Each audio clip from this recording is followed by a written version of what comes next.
everyone. Welcome to Retro Warriors, episode 279. Woo. As always, I'm your host, Justin Baker, and as always, I'm joined by resident old bastard Chris Saturn. Hello. Saturn, we have housekeeping. You know, my favorite part for the uncut listeners, for the people who get the whole, like, before we officially start the episode bit, Right. is right before the episode, many times we get to hear Justin say, shit, what episode number is this? One day, Pablo's going to make a supercut of me just saying, shit, what episode number is this? And then the sequel supercut can be, are these episode numbers right? Is this the right number? Right. Someone check. Can someone Did other one than of us me, update the only this? person that should be checking this, check on that? Right. We do have housekeeping. Yes, sir. First up, you can check for the timestamps to jump to the topic for this week. It's going to be in the episode description. Also in the episode description, I'm going to try to remember to put a link to our Redbubble. We've had people ask before if we had like stickers or stuff they could buy, and we do now. We love that people want that from us, but we are not quite at the level to be doing physical merchandise. Right. So we're gonna let Redbubble do it for us. It's our designs. It's the Retro Warriors logo and the Retro Warriors emblem. And we have one more that Saturn put together that I have not uploaded. But we will be putting those all on Redbubble, and you can buy them, and we get a little bit of money when you do.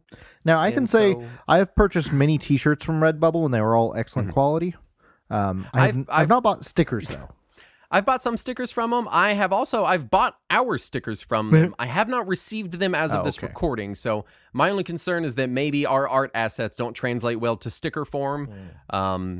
And so if you check the Redbubble link and there's nothing there, it's because I did receive them and I was like, oh no, these are bad. And you threw them all in the trash. If it is there, it's probably fine. Right. So we have a couple designs there if you want to, buy a sticker and kick us a quarter. And give us free advertising. We get a whole quarter off of it? I get a quarter. I could just go hang out in the arcade, and for every time I sell a sticker, I could play Galaga. Nice. That's the conversion rate that we're working with. Each sticker equals one Galaga. One sticker equals one Galaga, equals one like, equals one prayer. This is my Facebook chain message. That's right. I have thought about, and if anyone is interested in this, let me know, because it would be very easy to do. We have had some people that say, hey, I don't want to do the Patreon thing. I don't want to do the monthly subscription thing, but I would like to donate a few dollars to you guys to help out. Which is nice. If that is the case, then I can actually make take one of our sticker designs and make one with a high markup, so it kicks us a few dollars when you buy that version. Right. If anyone is interested in that, let me know, and I'll kajigger it on Redbubble and make it function as needed. My week. Yes, sir. I played Apex Legends. Our good friend Andrew is a big Apex Legends fan, and he introduced me to the game and showed me how to play it. And I had fun playing games with my friends. I didn't love the game. It's weird. I've only played a couple of these battle royale games. Like I played Fortnite when it came out for like a minute. I don't love them. It feels like a whole lot of waiting in lobbies and running around and hiding and waiting to do like one firefight, and then I have to wait another half hour before I can shoot more people again. I like Tetris 99. Is that a battle royale? It is a battle royale. I like that. But the difference is that in Tetris 99, the whole time you're playing Tetris. Yeah, it's great. I love Tetris. And I always feel like in these battle royales, most of the time, you're just kind of wandering around and picking up loot and being like, I think I see a guy. Oh, no, never mind. It's a bush. And then it's like firefight, and then you're done. And then you have to go back to the lobby and do it again. Is it like the movie battle royale where somebody gets a submachine gun and somebody else gets a spoon? I do believe that the name of the genre is based off of that movie. Yeah, I'd assume so. So yeah, it is kind of like that. But I mean, it was fun. Like it was fun playing with Andrew. That was the fun part. I'm sure I'll play more of it.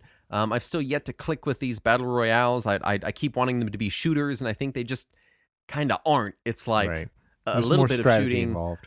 It feels more like Diablo with no combat. Like you're just picking up loot and comparing it with what you have, and you're like, oh, is this better or is that better? And then someone shoots you in the face with a sniper rifle, and you're like, all right, go team. Neither was better.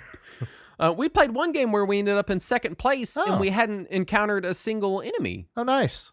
We were just standing there and they all killed each other, you know. I also have been playing Tetris Effect Connected. Yes, me too. It came out on Game Pass. I've been playing it on PC and Xbox. It supports Play Anywhere, so it has cross saves. Right. It's almost like games are entering the 21st century where you can do these things now. Right. I played some of the online. I only played the focus mode. I played it online with Andrew, and it was a really good time. Yeah. It's a really good version of Tetris. I still really enjoy it. I'm excited to try I know there's a 3-person AI versus AI co-op mode. It's great. And apparently this weekend they're updating it so that a fourth player can play as the computer. See, so that sounds... Then it's 3 versus 1. So if you've not played Tetris Effect, it's on Game Pass, it's on PS4, it's on PC, it's on everything. Go play it. It's not on Switch. No, it is not on Switch. I remember when I first got the PS4 version of it, and I was raving about how much I enjoyed it, and I had mentioned it during the segment on the show. Your response was, yeah, but it's not on the Switch. Yeah, it's not on the Switch. Yeah. So but that holds true. That is true. It is still true. It's kind of on everything but the Switch. It's on Oculus Go. That's true. Play a nice low-res version. It's not on Google Daydream. You can't play it there. There you go. Well, you could take the lenses out of your Google Daydream and cut a couple holes and look at your TV while you played it on Game Pass. Perfect. It's VR. I've also Tony Hawk's Pro Skater 1+2 HD Remaster 2 Turbo Hyper Fighting Gold Edition featuring Dante from the Devil May Cry series was updated by Activision Blizzard. Okay. Did they add Tony Hawk 3 in it? No, they added the online multiplayer modes that weren't terrible. When Andrew and I both got the game, he bought it for me for my birthday because I was like, I'm not gonna buy an Activision game, and he had bought the game, he enjoyed it, he got it for me so we could play together. Yeah, and all we wanted to do was play multiplayer, free skate together. Yeah, we just we don't want to do the competitive modes or anything. We just want to literally skate in the same building and be like, I saw you. Like that's all we want to do. And it's a function that they had local multiplayer that you could do, and they've added free skate and other various private, because they've also added private matches. Yeah. They added private matches. You can free skate, you can do graffiti mode, you can do other different types of modes. And we sat down to play it the other night, and it did not work. We would join each other's party, and we would sit there, and he'd be like, all right, I'm going to load the game. And he'd load the game, and he'd go in, and it'd say, waiting for one player, me, presumably. And then I'd be in the menu, and nothing would be happening. And we kept thinking, like, we obviously we're not finding the join or launch button. Right. And we looked at it for half an hour, and finally, I literally just sat at the menu angrily mashing the A button, and it put us in a game. And it took so long to get there that we played for like 20 minutes, and I was like, well, I gotta go to bed. Right. So last night, 2 days after that event, we sat down like, all right, let's do the free skate thing. And we, 2 grown adult men who have been playing games their entire lives, who have been podcasting about video games for 10 years, who follow video games and gaming press and play games almost daily for years. Yes. As much as I don't like to use the term, we are as gamery as you can get. We play a lot of video games. Right. We sat there for an hour.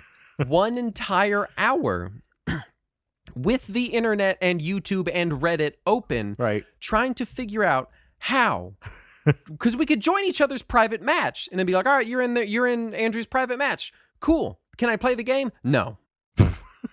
Well, he's playing. Can I join him? No. Why not? We don't know. There's no options or any kind of like dialogue or anything. It just literally didn't work. And I know it took an hour because we sat down at 11 o'clock and finally it was 11:58. And I said, Andrew, I know you want to keep trying, but we have to give up because it has to be broken. Yeah. There's no way that we're just missing a button prompt for an entire hour of like, okay, you leave and I'll join. Okay, I'll join and invite you from the Xbox menu, and then you join and I'll leave and join your private party. And then it's so frustrating. I'm so angry. It's like, just don't add it if it's broken. That's Activision-tastic.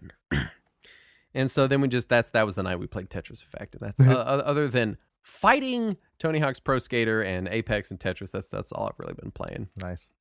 I've also been playing quite a bit of Tetris since it was added to Game Pass, and I'd been playing it on my PC most of the week because that's where I sit when I'm working from home, so that way if I'm taking a break or whatever, I can throw in some Tetris real quick. And I played through most of it on my PC, and I don't have the worst PC. It's not the best PC by any means, but it's all right. It's a i7 with a GTX 1070 and 24 gigs of RAM. Better than mine by a very wide margin, and I built mine last year. Right. So it's a good machine, and I've got a 4K monitor, which is a nice monitor. It's a little Samsung, a 28-inch 4K 60 monitor, and I was playing it. I was like, this is fine. This looks fine. And I get to this one level. It's called Kaleidoscope in Journey mode, and it just bottlenecked down to like 2 or 3 frames a second. Oh no! Like, it's unplayable at this point. Like, you can't see pieces fast enough before they have dropped. So I exit the game and I restart it. I'm like, maybe there's a problem with the game, so I restart it. And I will say I've had a couple of weird issues with the PC version of the game playing it. And I get back to that same level and it does the same thing. It's just terrible. So I realized I could change the graphics settings on the fly while I'm playing. So I go into the menu and I drop everything to the lowest possible setting, and it's maybe 4 or 5 frames a second now. It's slightly better, but still unplayable. Yeah. And then I drop it to 720p windowed, and it runs fine. And perfect experience right there. Right? And the game already makes the playfield teeny tiny in the middle of all the effects. So that one stage is super teeny tiny on my screen. And then as soon as I finish that stage, I bump it back up to 4K 60 high settings. It's fine. The whole rest of the game is fine. Every other stage is fine. There does seem to be some optimization. I had some weird netcode issues with it. Like nothing to make it unplayable, but some issues on the PC version. And then today I finally sat down and played it on my Xbox. I've got an Xbox One X on a 4K HDR TV. And holy shit, it looks fucking gorgeous on there. Holy shit. Like, I think it's because I have more pure blacks on my TV than I do on my monitor. You just got a new TV not that long ago, right? And it just looks friggin' fantastic on there. It is absolutely gorgeous. And it doesn't slow down at that level, which is very exciting. So I was able to play through all of the single-player mode at once. But it's very good. Still recommend Tetris Effect. I did try the multiplayer, tried some of every kind of multiplayer, and I found that the score attack is a complete waste of time for me because I'm not good enough. And no matter who I get... That's where the hardcores hang out. Apparently, because as soon as you start a match, it lets whoever the host is set the speed, and they immediately set it to the highest speed. And then that's not fun. I can usually survive somewhere between 60 and 100 lines at the highest speed, and I think I'm doing okay. But then I look up at the score, and I'm like half of their score the whole time. And then I finally crash out, but it doesn't end the match when one player crashes out. You just have to sit there and watch the other player keep playing. And they're good enough that they keep going for like 5 or 10 minutes. Yeah. And they're up to like 150, almost 200 lines. And I've just been sitting there the whole time looking at my D rating. So you're just a prisoner, basically. Yeah. It's like, here you go, you dumb. Right. The game doesn't even let you... jail. It doesn't even let you exit back out to the menu unless you use the system menu. I will say focus mode, I didn't mention it, has a handicap function because Andrew doesn't play Tetris. Like he understands the basic gist of Tetris, but he's not a Tetris player. I'm guessing that's just when you're playing with friends, though, because on ranked matches, it doesn't let you do that. I would imagine not, but the handicap was really nice because, like, we we got to get some good even matches in thanks to being able to adjust the handicap, which is nice. Yeah. But yeah, so lots of Tetris Effect. I just actually finished a game before we started recording, and I was like, well, I can get in one game of Tetris before we start recording, and I should still be on time. And then I just did the full tour of the journey mode, and that took an hour. And then afterwards, I'm just like, I'm so exhausted, and I don't want to look at the screen right now. But it's still good. Also, I went and replayed Bloodstained on my PC, just because I hadn't played it since it came out, and with how much money I threw at their Kickstarter, I feel like I should play it again. And I got a little over halfway through and was really enjoying it. And they pushed an update to it because they added a new playable character, which is neat. I appreciate they're still releasing all this new content and everything. However, the update broke previous save files, so they don't work anymore. And I emailed them and was like, hey, I politely said, what the shit? And 2 days later, they respond with, "We're so sorry, it should be fixed now." And it is. I was able to finish the game. Yeah. But it was frustrating they happened to choose that time. Right. But other than that, just Cold Steel. Just so much Cold Steel 4. I think I'm up to 80 hours now. Holy cow. And, I don't know how you do it. And I finished a segment. It was the end of the second act. Was like almost 90 minutes straight of just dialogue and cutscenes. Oof. And normally I'd be exhausted after that, but the whole time I was like, what? Where did that character come from? What the fuck is going on? So it's good. Let's knock some news out, because there's not a lot of it this week. I'm guessing because Xbox and PlayStation are coming out this week, so everyone is holding on to everything. Yeah, came out. Or is PS5 out? Yes, it came out yesterday. Did it? Or maybe it comes out next week, but people have already started getting them. People are already posting pictures. I gotta say, people in our Discord, everyone was pretty excited about the new Xbox. No one has mentioned the new PS5. A couple people said they wanted to get it, just I don't think anybody was getting it at launch. Yeah, I don't think there's any launch pickups on that one. Yeah. First up, PT was briefly playable if copied to a PS5, but is now blocked from launching due to, quote, a publisher decision. Thanks, Konami. Oh, boy. You Konami. fucking cocks. I don't understand why they have to be assholes about that. I don't understand any of it. It's not even a game. It's like a 15-minute demo. Right. Why are you being assholes about it? Well, because they advertised a thing that got canceled and they don't want to admit it. Oh my God. Free to play Breath of the Wild clone Genshin Impact accidentally makes mobile numbers visible to all other players.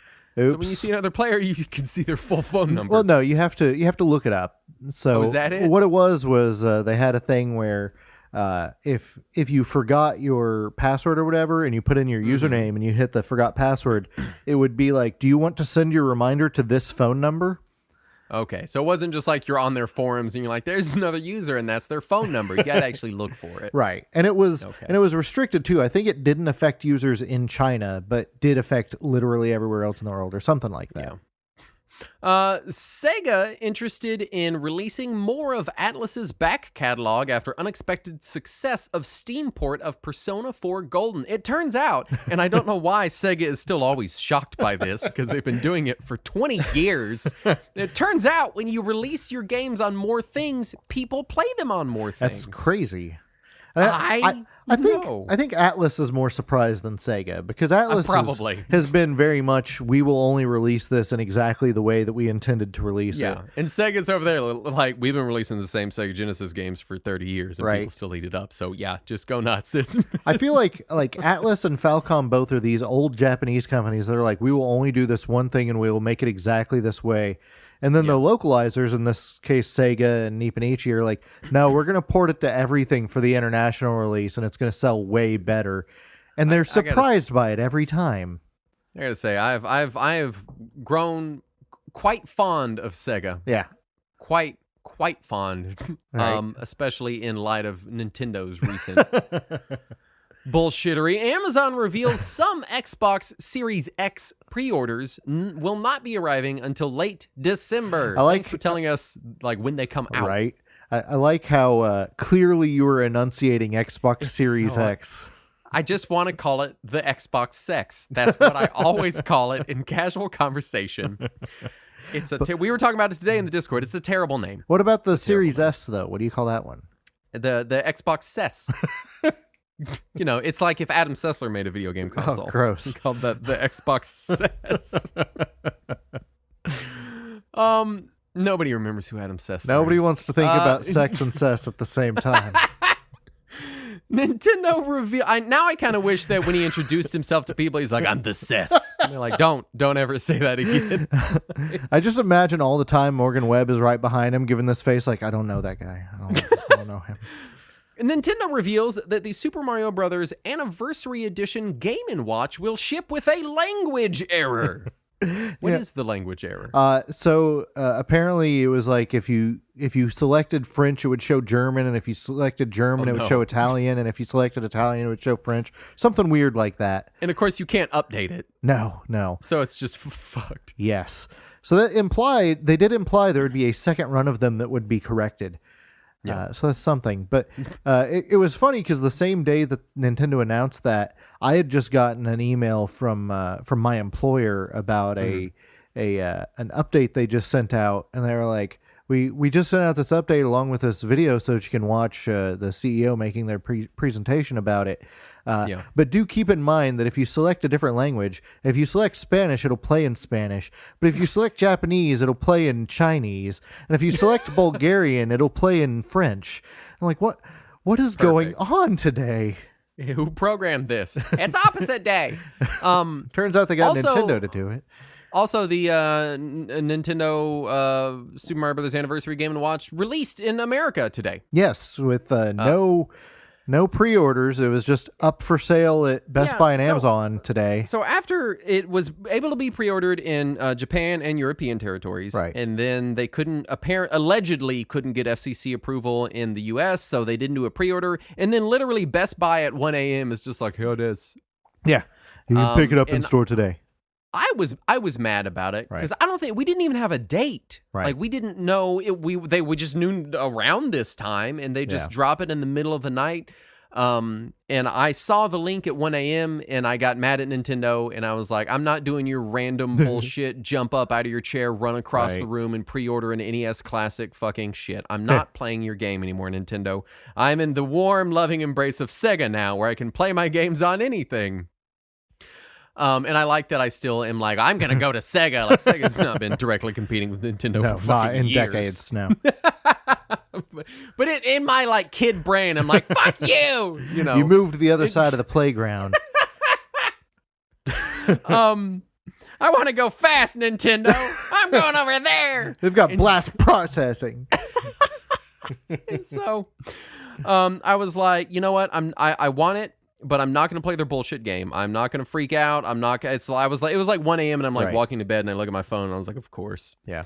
And I was like, I'll get up in the morning. I'll have my breakfast. I'll have my coffee, and I'll have my morning. And if it's still available and I can readily order it tomorrow, I'll get one. Yeah. And of course, it wasn't available at Best Buy, but it was on Amazon one day, so I did cave and order it.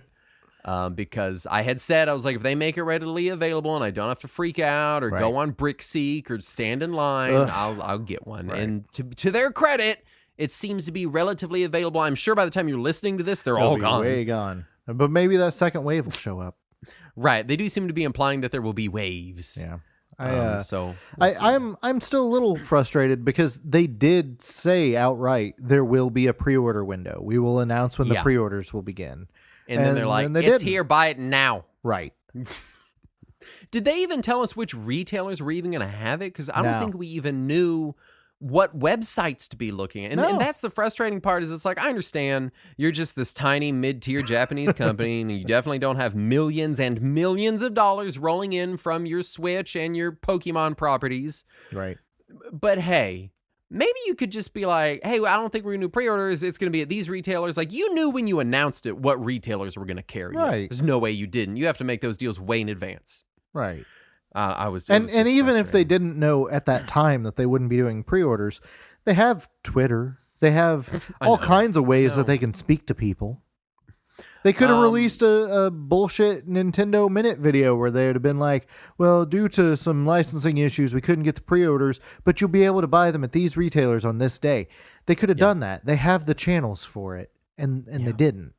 But it's, I don't know. I think at this point, I'm just sick of... We did a whole episode... I know I'm on a tangent. We did a whole episode that I believe was entitled, like, Why We Give Nintendo a Pass. Right.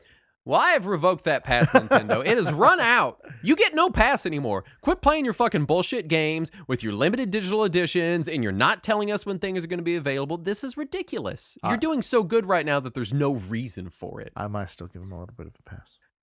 The Polymega has been delayed until next year. I know. Saturn, I know. Justin, why? I know. As if 2020 couldn't get any worse. Now, this one, I don't blame them as much as I blame them for literally everything else they've done. Because, there's a pandemic, there's international manufacturing shortages. Right. I get it.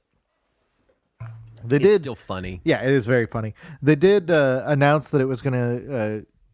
They were going to continue to work on it during this delay, and there was apparently some new firmware stuff being added. That just something. Oh, it adds the support for those Super NES ROMs that have the CD quality audio. Mm-hmm. So you'll be able to play those on it. So if you have the original cartridges, you can load up those patches that are like 400 megs and be able to play the CD quality audio on your Super NES games. That's pretty cool. Yeah. Ubisoft Montreal evacuated after call to police of a hostage situation.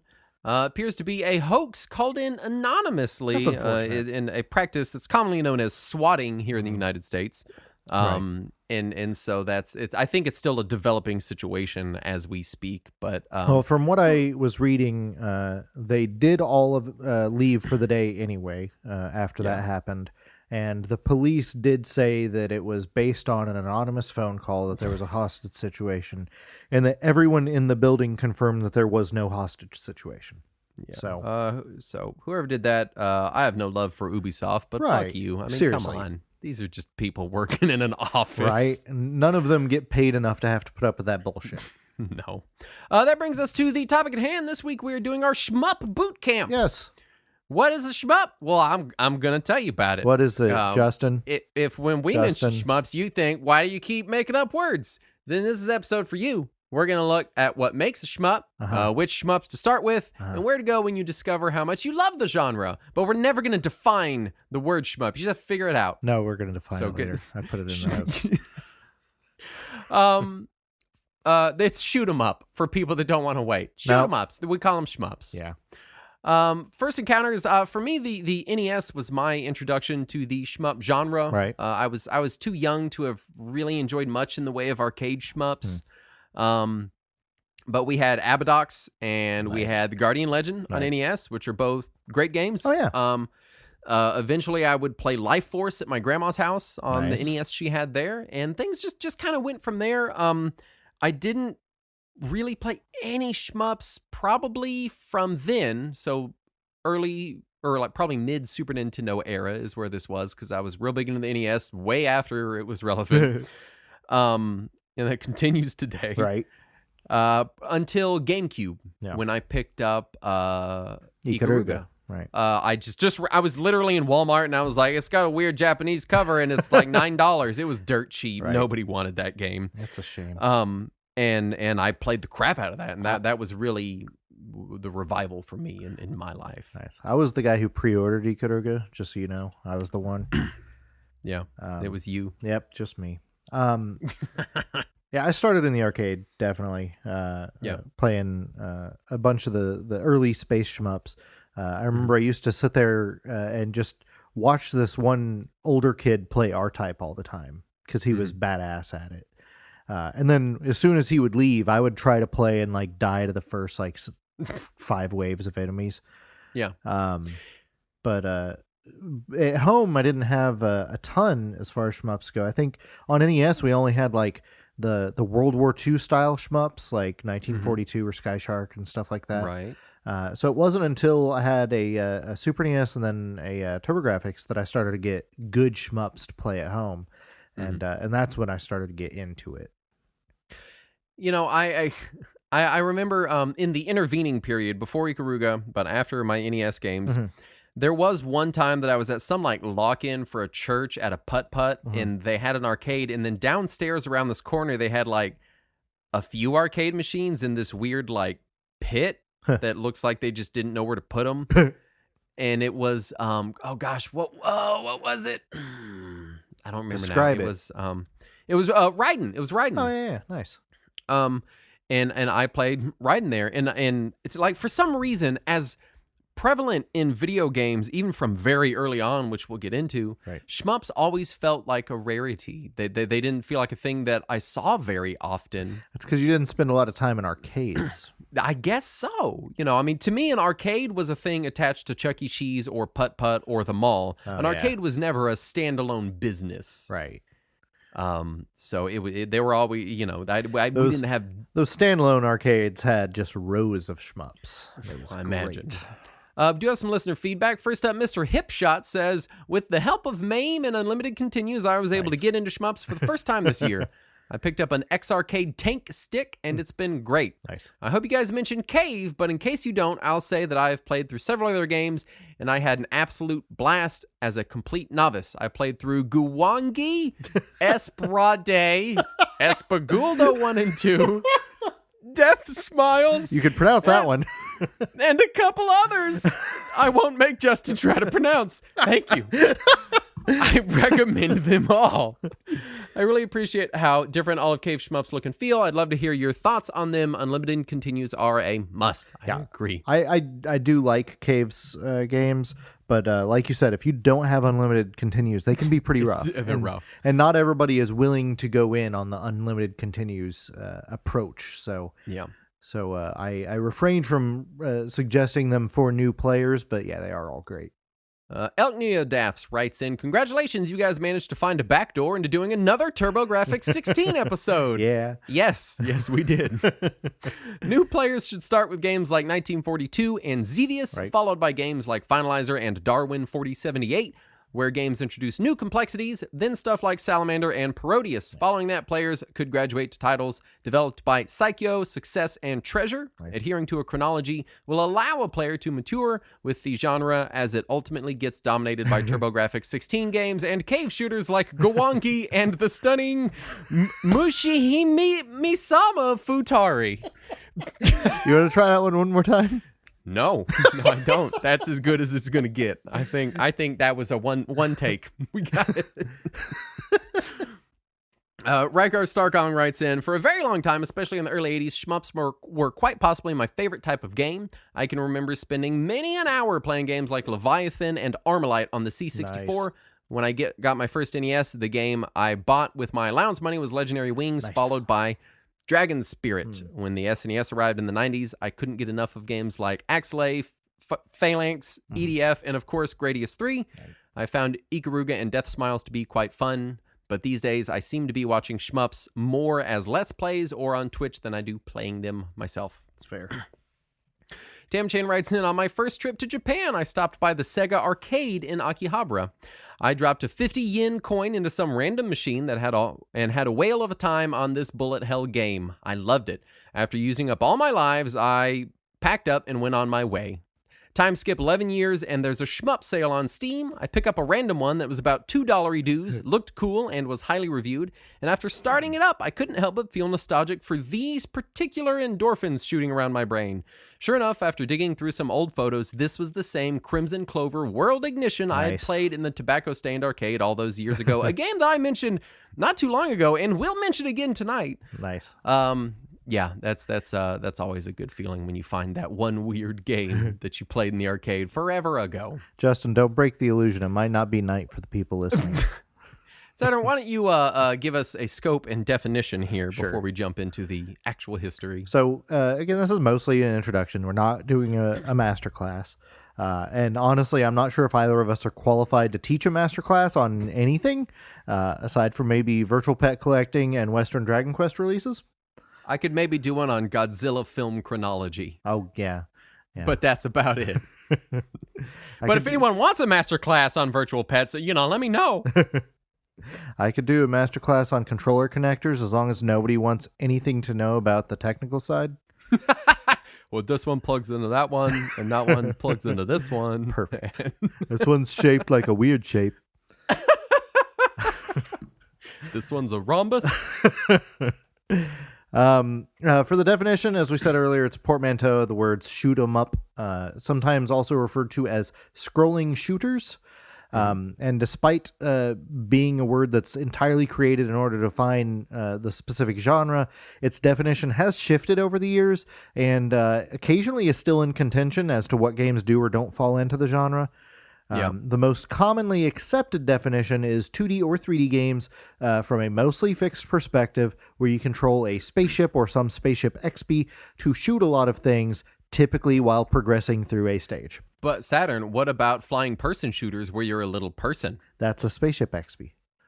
But Saturn, what about airplanes? Those are also XPs for spaceships. But Saturn, what about little dragons? No, those don't count. What about little Greek guys with wings? Oh, that's legit. Yeah. But yeah, so some people may also lump in games like Contra or Metal Slug, but that's not what we're talking about. That's becoming less common that people lump that in. I did bring that up. I had it later in the notes, but it's fair to bring it up now, which is it's kind of weird, and we'll get into the history of it, and it makes it even weirder then. Because it does sound like a weird question at first, right? But it's not totally baseless. In most run and guns, you're moving a character around a screen and shooting enemies that pop up while collecting power-ups. Yeah. Many are either forced scrolling or have timers to keep you scrolling yourself. Gameplay-wise, it bears a lot of resemblance to a proper shmup. So I could see someone just going shooters and including run and gun and shmups in one big thing, especially when we did that Konami Arcade Brawlers game. Several of their run and guns really play more like shmups than they're forced scrolling. It's and when you look at the older gaming magazines, stuff like EGM and GamePro and Game Players and stuff that released back in the 80s and early 90s, they did consider it one genre. They just called it shooters, and that was any of those kinds of games. And up until we started to see Doom show up, they also listed it as shooter. So it was the same genre as Gradius. Doom and Gradius, basically the same game. But then at the same time, the moment-to-moment gameplay, I can see why they do that. I mean, what are you doing? Well, there's lots of guys and you're shooting them real fast. Right. I get, like, obviously we have more granular definitions now. Back in the day it was like there's action games and Tetris.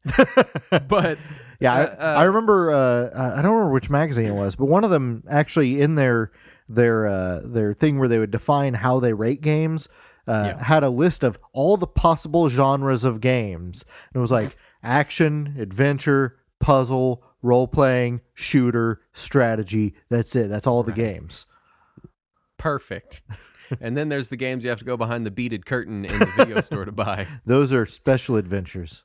Let's talk proto shmups. Because what better way to talk about shmups than discussing games that kind of distinctly aren't them, but did sort of, it's nice to see the gaming as a medium, the trajectory as it evolved into shmups. Right. We have to start with Space War. This was created in 1962 by Steve Russell for the PDP-1 at MIT. You control two ships, and they're controlled both by players, and you're in a dogfight while simultaneously being pulled into the gravity well of a star. So kind of like combat with a twist. Right. At first, the game was only way before combat. Right. At first, the game was controlled with switches on the PDP-1. Yep. But collaborator Bob Saunders built a gamepad to make the game easier to control. Now, I don't know if this was the first gamepad, but 1962 is a pretty damn early gamepad. It's got to be the first video gamepad anyway. Right. If not first, very close to it. Right. So they built this gamepad, and I tried to find pictures of it, and I couldn't. I could only find schematics. Right. I saw a picture of someone using it, but you really couldn't see it very well. It really was just a wooden box, like... However, very 70s looking. There are plenty of pictures of the actual PDP-1 unit that they used and all the different toggle switches, which was the original way they played it. And that's incredible looking. It's like playing Steel Battalion. It's ridiculous. Only with no analogs. But it was just this wooden box with two switches and a button. That was it. Right. But other than being a game about spaceships shooting each other, it bears very little resemblance to later shmups. Right. And it often gets overlooked when discussing the origins of the genre. But it is a game of spaceships shooting each other. That's notable. And also, the genre. Atari did license the game and released a proper arcade version of it in the late 70s, as well as a home port for the Atari 2600. And it's not identical to the arcade version. There's not the gravity. Well, it's that, and for the real experience, you have to get a functioning PDP-1. Okay. Just load up your PDP-1 emulator. Just go find some MIT engineers in their 60s. Right. But no, it's I had Space War on Atari growing up, and it is fun. It's basically just combat in space, and if you fly off one edge of the screen, you pop in on the other edge, which is neat.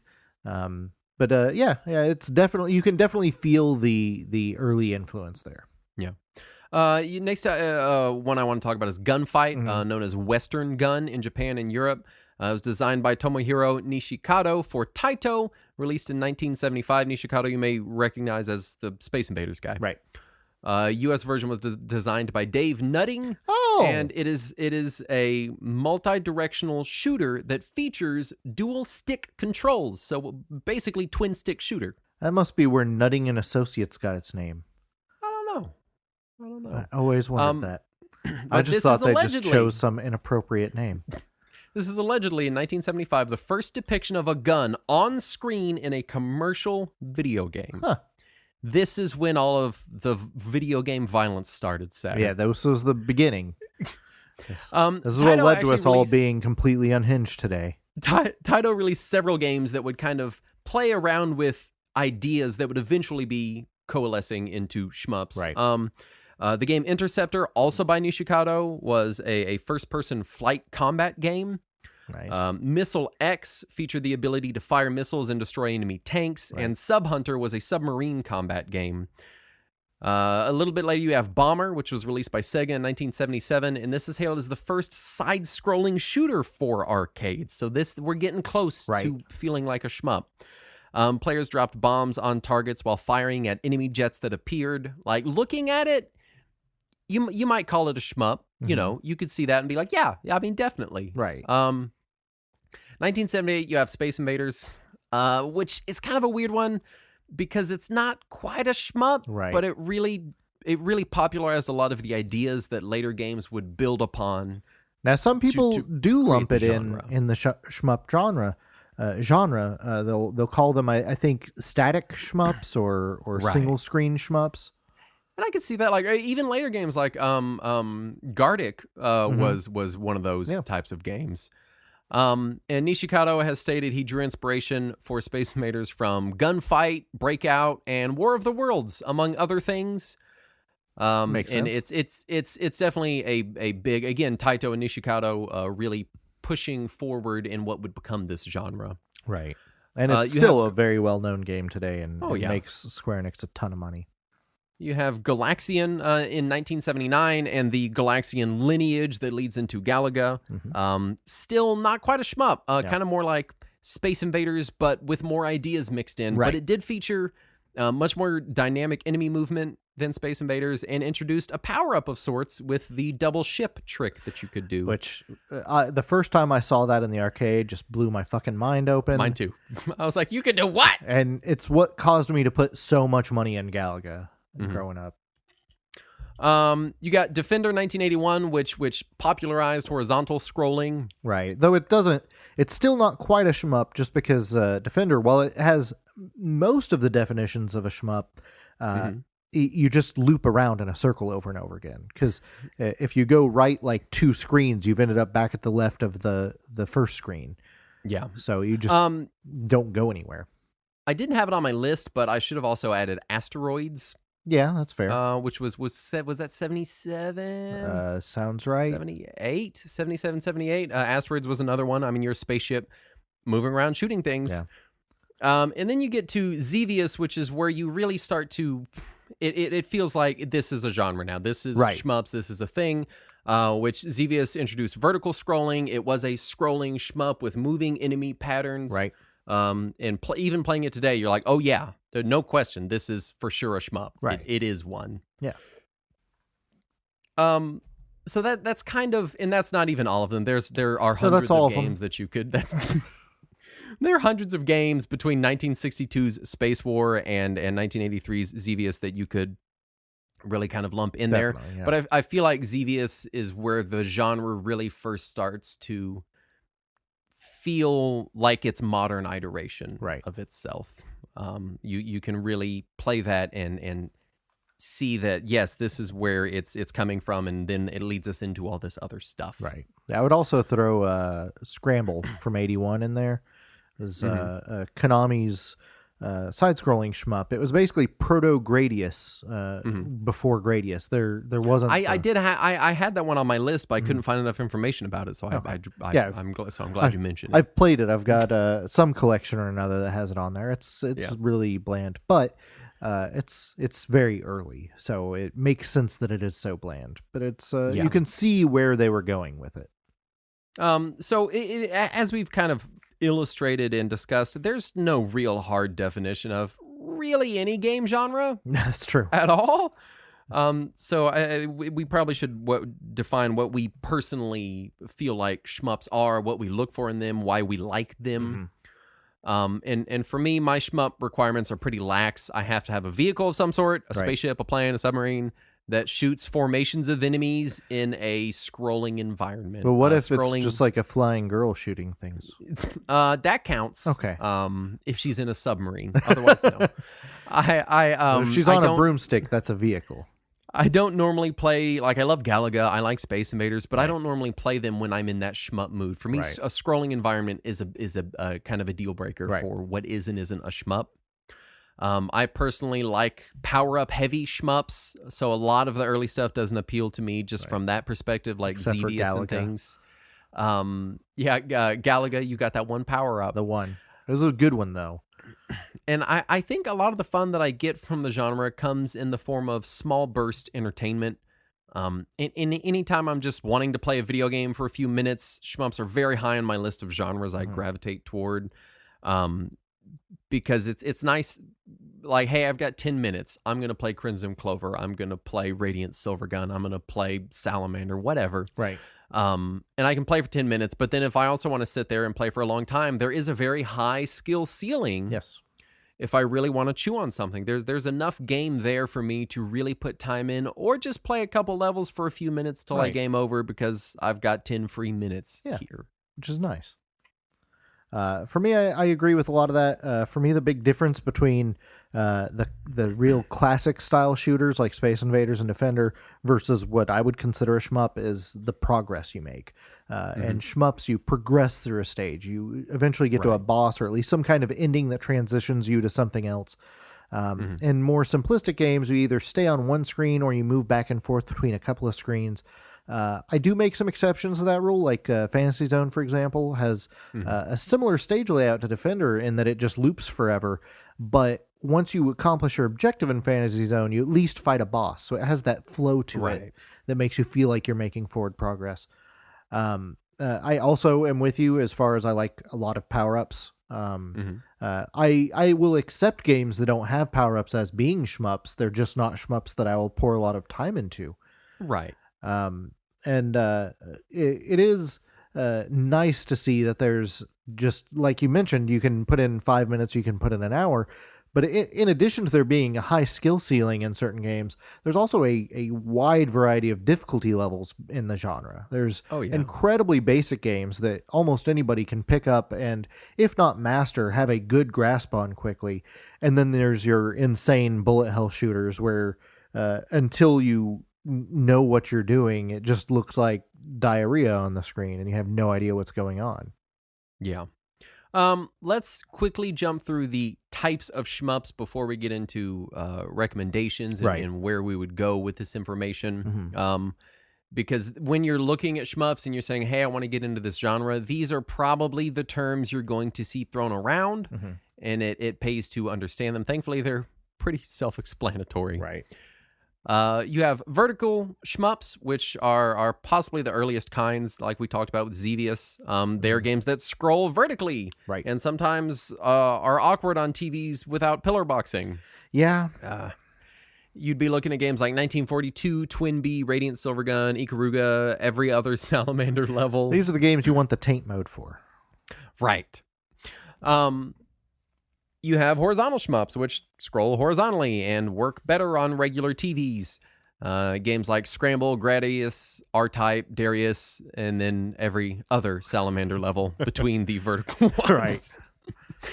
Then you get into what people call bullet hells. Sometimes you'll see them called manic shooters. These are usually vertically scrolling, but not exclusively, and they are defined by the ludicrous number of bullets on screen at all times. The game is just as much about dodging as it is about taking out enemies. It's a lot of pattern recognition. Right.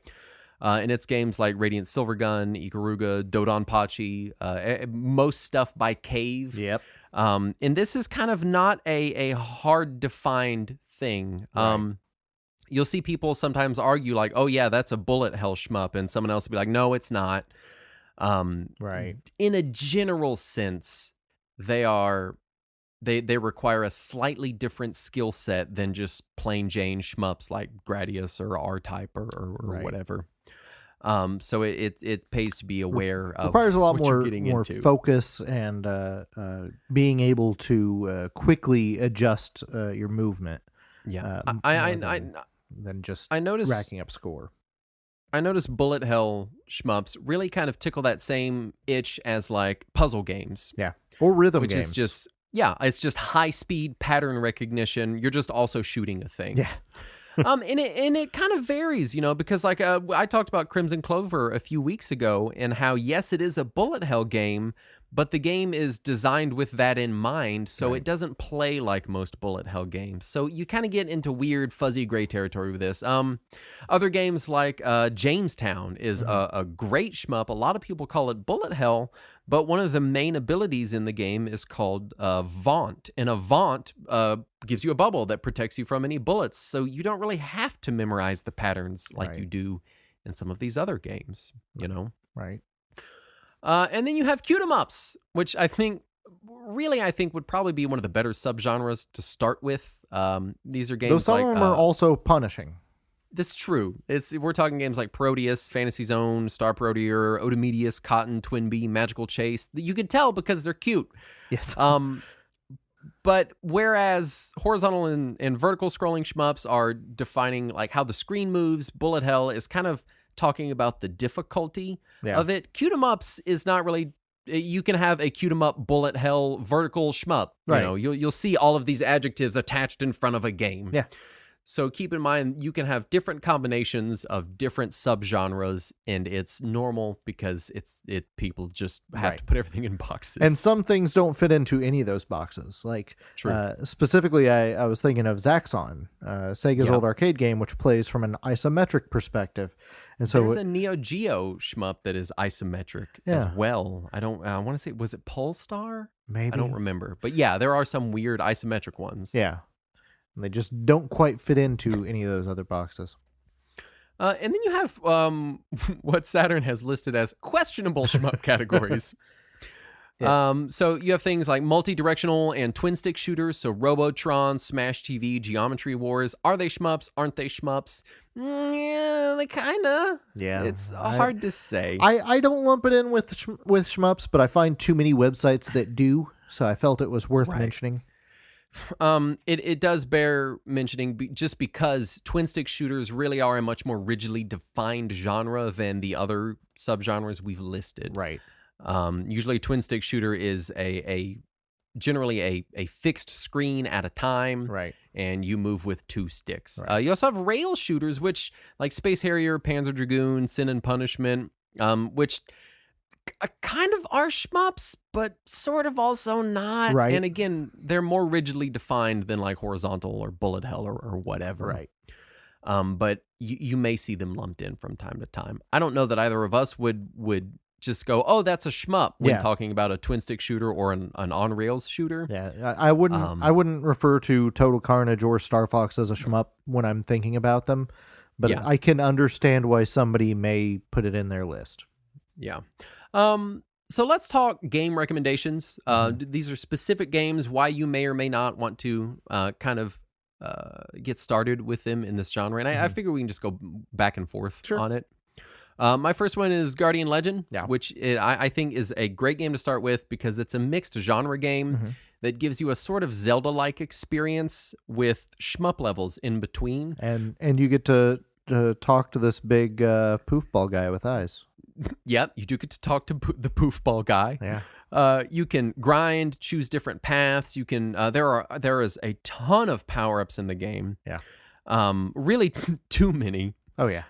So if you're like, yeah, I kind of want to do the shmup thing, but I don't know about the skill thing. I have trouble with them. I want to be able to grind my way through it by like getting more health and getting more power-ups, and you can do that. So you can basically play this sort of like Zelda clone in between shmup levels to gear yourself up and level up for the actual shmup levels. So it kind of eases you into the genre. Right.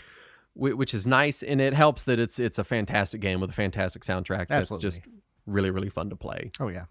And fortunately, we've never recommended it on this show before, so that's a brand new, fresh recommendation for everybody. Yeah, definitely. I'm also going to go with something very unheard of and just say Gradius. Okay. Now, the first one is simple enough. Like, it definitely has some difficulty, but that first level is such a... I would say it's similar to Super Mario Brothers 1 in that it just teaches you the genre. It teaches you how Gradius works. It teaches you how power-ups work. It teaches you how waves of enemies work. And there's even that stupid little volcano segment where you learn how to dodge things. Mm-hmm. So it's a good place to start. Gradius 3 and 5 are also fairly forgiving as long as you're playing the console version of 3. Mm. And also on any of those, you can use the Konami code to cheat. And that way, if you're just... really bashing your head against it, you can give yourself a little bit of a leg up so that you can get started and get a better grip on things before you dive into it. Yeah. I have Salamander for mine. Nice. And I specifically put it in there because I would not recommend Gradius to a person getting into the genre. I do think Salamander is superior, and I mean, even in your notes, I think you agree with me that if you're like, hey, I'm new to the genre, Salamander or Gradius, probably Salamander. Right. But the reason I wouldn't recommend Gradius is because with Gradius, due to the power-up system, and we talked about this on our Salamander episode and our Gradius 5 episode, Gradius has this thing where because you have to build the power-ups over such a long time, you get stuck in these death spirals where like you die, you have none of your power-ups, you can't get enough power-ups, and some of the later games are really designed so that, okay, you're in a tough zone, we're going to give you a shitload of power-ups, but even that feels weird and artificial and frantic, and it's I don't love the gameplay loop in Gradius, and it's such that I don't sometimes cheat. I cheat exclusively because that's the only way I can play the game, because the game seems to really expect that you're at least mostly powered up. Yeah. And if you're not, it's going to be impossible. Yeah, it's brutal. So I would say Salamander over Gradius. Specifically the arcade ports of Salamander or the PC Engine ports of Salamander. We did a whole episode about it. They're great. I think they're a better starting point for those franchises. And it's just a great game. Oh, yeah, for sure. I mean, don't get me wrong. Gradius is great. Still play Gradius. Go play them. They're fun. But yeah. Yeah. And if you already have the TurboGrafx hooked up, you should probably also play Blazing Lasers. Yes, absolutely. It's just a really well-polished game with really solid graphics, a great soundtrack, and just a ludicrous number of power-ups. They are everywhere. And there's different weapons you can get based on which power-ups you get, which is neat. You'll find the one you like pretty quick. But it never feels unfair. It does get rough, but it never really feels unfair. So I have introduced many people to Blazing Lasers over the years, and I've met very few myself who didn't included, like it. Yeah, for sure. Yeah. My next one would be Crimson Clover World Ignition, which we had Tam and Chan write in and talk about, that I've talked about on the show recently.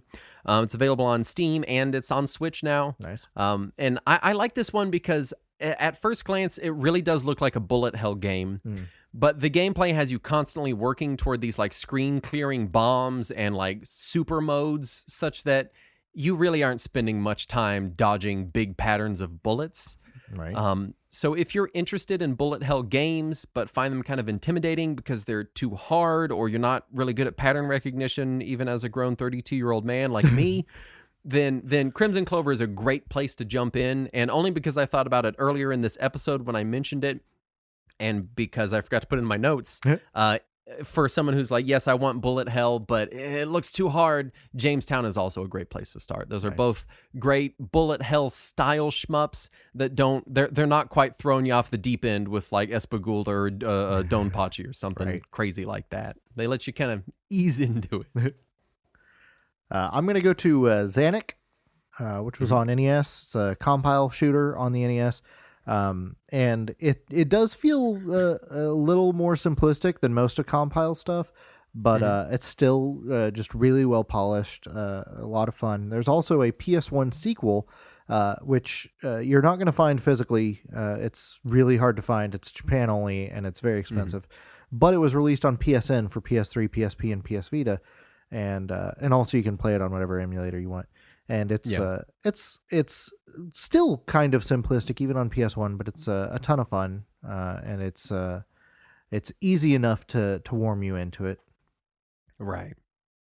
My next one would be Air Zonk or Super Air Zonk, either one. No. They're on PC Engine. I've talked about them at length on our PC Engine Shmups episode, but Air Zonk and Super Air Zonk, they really are a blast. They're goofy. They have tons of power-ups. They're very bright. They're very cheery. It's just a nice, fun, cute, silly break from all of the very seriously angled spaceships shooting laser beams at each other. One of those is good. I've never enjoyed Super Air Zonk nearly as much as Air Zonk. I don't know why. I do prefer Air Zonk, but I'd play either. You would not, obviously. Maybe I'm just burnt out on Super Air Zonk because I never had the Hue card for Air Zonk, but I could burn Super Air Zonk. So I played a ton of that and was always disappointed that it wasn't as good as the one that I couldn't get. Yeah, maybe. But anyway, I've got Strikers 1945. Yep, very good. Which feels like a generic-y biplane, quasi-realistic shoot 'em up at first, like a 1942 kind of game, and then pretty quickly you realize they're giant space cannons and power ups and all kinds of stuff that should not be in the World War II. So it very quickly becomes a more traditional shmup, and it took me off guard, and I ended up really enjoying it. There's a whole freaking series out of it now, but it's still a ton of fun to play, and there's a lot of action going on at any given time, but not enough to overwhelm. I feel like if you're like me and you're like, I kind of wanted to check out the 1940 whatever games, but they're a little vanilla, then Strikers 1945 is a great option for that. If you're like, I want to see biplanes, but I also want to have more fun. I was very nostalgic for all the old biplane-based World War II strange shooters. Amount of biplane based, right? there was a lot of them on NES and in that era. SNK did one too. Yeah. What was it called? Prehistoric something? I don't remember. But there was I had a lot of nostalgia for them because I played a ton of them during the 8-bit era, and then trying to go back to them after playing better shmups, I was like, well, these all kind of just feel boring. And so it was nice to have Strikers come around and let me still have that nostalgia, but have better gameplay attached to it. Right. My last one is Legendary Wings. It's on NES and arcade. And this is kind of a weird one because it's really not the best shmup, but I think it's notable because one, it features both horizontal and vertical scrolling segments, which is always nice. Also, you're not in the ship. It's also fantasy themed. Yeah, it's kind of being fantasy themed outside of like the flying person Psycho shooters. Is kind of a rarity. Usually it's spaceships shooting laser beams, and I've not loved any of the ones where you play people, except maybe like Gate of Thunder, but I don't even know that I'd recommend that over Legendary Wings to someone who's just getting started. Legendary Wings is just complex and interesting looking enough to be engaging and fun and get you into the genre a little bit without overloading you. And my neighbor was absolutely horrified of the giant face that you flew into in Legendary Wings. So it was love great. That dumb face. So I would constantly, like, anytime that he was coming over, be like, oh, it's time to play Legendary Wings, isn't it? No, don't do it. I want to see it. It's great. Did you have more on yours? Yes, I'm going to cheat and do the entire Star Soldier franchise. I almost put one of those on there, but I couldn't pick one, so I didn't. Any of them are great. The first Star Soldier on NES is pretty dry, but it's still good for an NES shmup. Right. Any of the sequels on TurboGrafx are just fantastic. Super Star Soldier, Final Soldier, Soldier Blade, just all excellent games. They do have a different feel to them than what you might get from like a Konami shmup or a Capcom shmup or something. And like Compile's shmups, their power-ups all over the place, which is nice. Yeah. Also, Star Parodier, which is the parody version of Star Soldier, is just great, and it's on the TurboGrafx Mini, so you should play that one too. Let's jump into kind of hardware and system recommendations, and for people that listen to our JRPG Bootcamp episode, you might remember this kind of weird section. Why are you making recommendations after you just made recommendations? But the way that I know a lot of people like to explore genres is like, hey, what's the best system for this genre? So I can just look at this one system and collect for that or emulate that and not worry about anything else. And I'll get a controller that works good for that system. Right. And it's sometimes it's nice to be able to do that. Yeah. And thankfully, shmups are on a lot of things. So there's a lot of good system recommendations. Right. We did 2 entire episodes exclusively about shmups on the PC Engine. Or TurboGrafx. Or with TurboGrafx, yeah. You've got Air Zonk, Star Proteus, Salamander, Twin Bee, Blazing Lasers, R-Type, Sapphire, and lots and lots and lots of other ones. That should be Star Parodier. Oh, pardon me, Star Parodier. But Parodius is also on there. Yes, it is, and it's a great version of Proteus. I think the PC Engine, if I were to pick one system, like Elk Neodafs wrote in our write-ins, if I were to pick one system that you're like, I want to play shmups, I'd go, oh yeah, PC Engine for sure. Yeah, absolutely. Definitely that. And I am so glad that I have been able to proselytize the TurboGrafx to so many people, and this episode is just giving me another opportunity to do so. My next one down is the Sega Saturn, and this is if maybe you like a little bit later era shmups. And you can burn games. Yeah, and you can burn games. It's a great system. You've got Dodon Pachi, Radiant Silvergun, Layer Section, Strikers 1945. I believe there's it's got everything. It's got all the shmups. But Justin, what if I only have domestic games? Oh, but Saturn, burn some. There's not a ton. Released domestically, there wasn't a lot. There was a Darius game, Darius Gaiden, I believe. Yep, and it's pretty good. It is. It's pretty solid. Shmups on the Sega Saturn are great. You are going to be having to dealing with either importing them or burning them. I recommend burning them. Right. But thankfully, the PC Engine, you can get the Mini, which has a lot of shmups and will hopefully be hacked for more. And the Sega Saturn is still... The hardware's still pretty affordable, and you can burn games for it with a soft mod on a memory card, which is nice. Yes. My next system is the Nintendo Switch, which seems kind of weird, but they keep porting everything to it. That's true, especially arcade stuff. Yeah, it's got Ikaruga, Crimson Clover, R-Type Dimensions, Gradius Collection, Thunder Force 4 in the Sega Ages Collection, and then like a million more. They're coming out with new shmups, like a Devil Engine came out a while back that looked really good. Nice. There's that new Cotton remake coming out too. Yeah, and notably, the Switch has Taint mode. And you can get a flip grip for it. You can get a flip grip and play in tate mode on your shmups, the way they're in air quotes meant to be played. There's the Psycho collections. There's so many shmups on the Switch that you don't need to go out and buy an old system to enjoy shmups because there's an insane amount of them. And I think Xevious was on the Namco collection, wasn't it? I think so. There's the SNK collection that includes at least 2 or 3. I mean, if there has to be at least a couple hundred shmups on the Switch. Yeah, by now. And by extension, Steam and PC. I mean, obviously, you know, there's you can emulate anything on PC, but there's a lot of them on Steam as well. Yeah. And then if you're not looking to buy new hardware and you just already have some systems and you're like, but what can I even play shmups on this? Just real quick, I wanted to throw out some of the more common consoles and some games that you should try to play or at least emulate. So for NES, obviously we mentioned Guardian Legend. I'm also going to throw Zanuck as well as Rekka in there. Rekka, you'll probably have to emulate. Yeah, I would also put Abadox on that list. Yeah. Good call. It's a pretty fun shmup. And Gradius and Life Force aren't terrible on the NES. They're terrible versions, but the games themselves are still very fun. They're just not nearly as good as a lot of other versions. Gradius is pretty terrible on there. Yeah. I mean, I like it. Yeah. It's just, I don't know if it's because I have Stockholm Syndrome or not. That's why. Genesis, there's a ton of good ones on Genesis that I always forget about. But the ones that I did remember this time, Thunder Force 4, Musha, Glay Lancer, Gaia Rez. Saturn? Yes, sir. I don't see Truxton on your list. Oh, shit. Fuck. And I want you to know how upset I am that you forgot Truxton. Dang it. Truxton as well should be on that list. Really, the Genesis it's pretty solid. Oh, yeah. It's nowhere near the Switch or the Saturn or the PCE, but it's got a lot of really good ones. If like you said, if you've got a Genesis, there's plenty for it. And during their heyday in the US, in the 16-bit heyday here, it was probably the best domestic system for shmups. While there were still many good shmups on TurboGrafx, most of them were locked in Japan.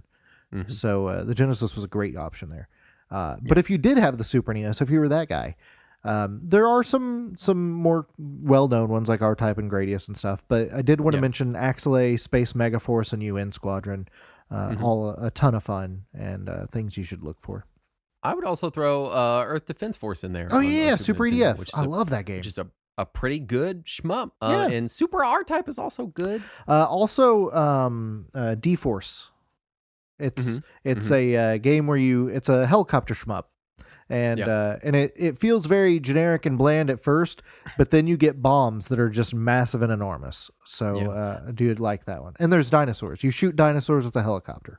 You know, the more I think about our system recommendation list, the more I realize why I didn't play a lot of shmups is because the NES, Super NES, and N64 weren't known for their shmup libraries. No, not at all. There are some notable ones, but for the most part, like if I'm looking at like Super Nintendo versus Genesis, just shmups, Genesis wins every time. Yeah, absolutely. PS1 beats the crap out of the N64 as far as... Were there any shmups on the N64? There has to have been one. Is Sin and Punishment a shmup? No. Then maybe there has to be one. It is one of the most prolific genres in all of video games. Was there a Star Soldier on N64? I think. No, I don't know. Not in America.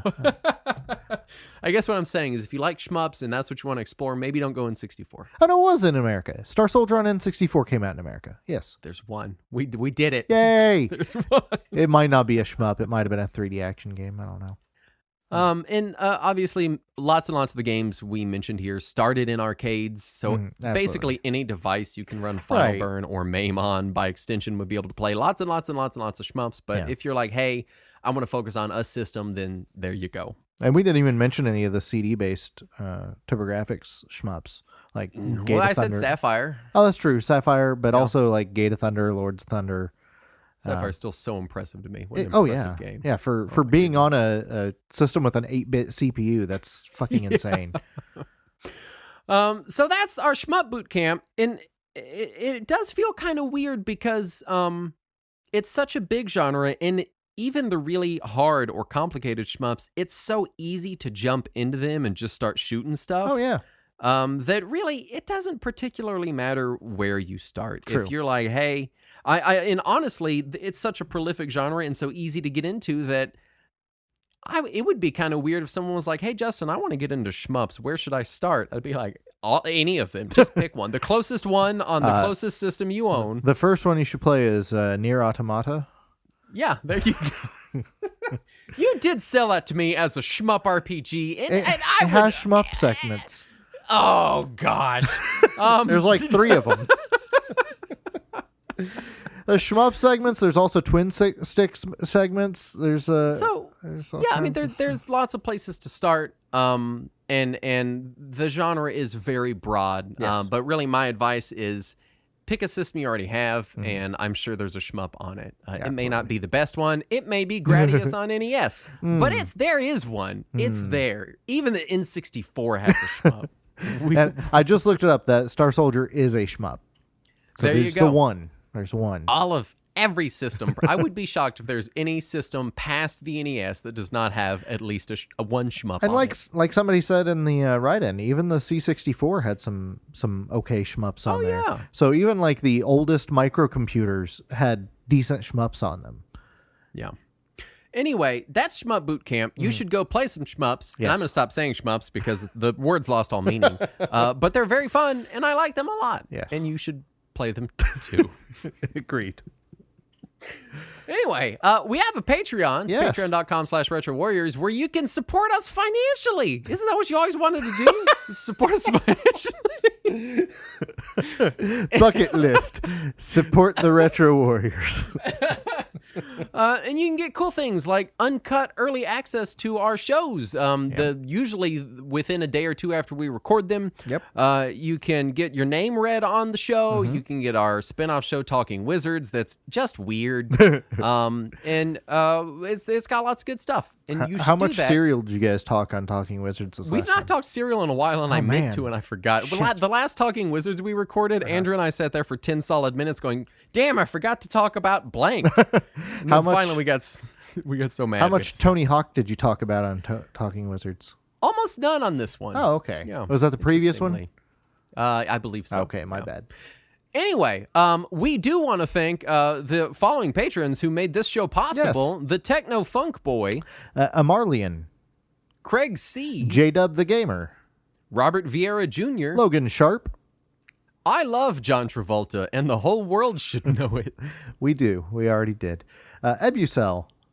Ba Weep Grana Weep Ninny Bong. I can't believe you did that. That was Which brilliantly pronounced.